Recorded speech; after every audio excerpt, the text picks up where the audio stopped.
common point across all the problems is the Punekars itself. Unfortunately, what has happened is population growth in Pune city has accelerated in last say 3 to 4 decades. Over a period of time, PMC has taken a lot of steps for wastewater management in the Pune city. Most of these steps are infrastructure driven. You would be surprised to know that under Pune city there is 2200 kilometers of sewerage line spread across the city which collects the wastewater, and then there are series of pumping stations which pump the wastewater and bring them to the 9 sewage treatment plants which are now treating the sewage.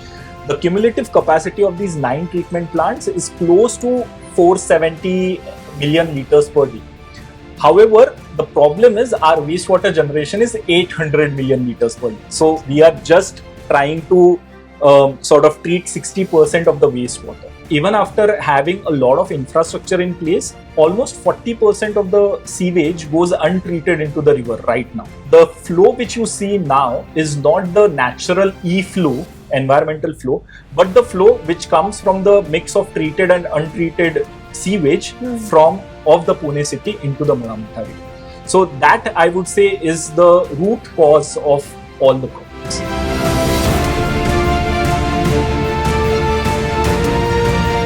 Rivers have something called E-flow, that is environmental flow. Environmental flow is required for the ecological function of the river. So if the river needs to give that function, E-flow needs to be maintained in the river. But if you see across India, not just Mutha, what the cities do is we plan reservoirs and dams on these rivers. So we obstruct the flow of the river so that we can gather that water, use it for different purposes, thereby impacting the E-flow of the river. If the E-flow is impacted, the property of the river to self-rejuvenate, the power of the river to self-rejuvenate also declines. This is one of the primary reasons why Mutha has been polluted so much. If we have the data before and after the Khadakwasla dam was put up, this can be clearly seen. But I doubt if we have that kind of data available to see and understand the impact of such structures on the river itself.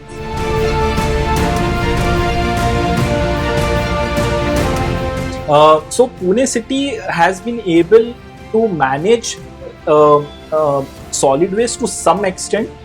They have sort of partnered with another NGO called Swachh, which is responsible for primary collection, that is collection of the household waste from the houses and bringing it to a point where it gets collected and transferred to bigger trucks which take the solid waste to the treatment facilities.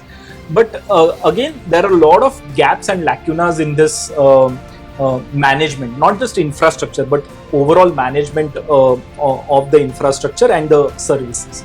So definitely solid waste is a big problem, but we have improved significantly over a period of time.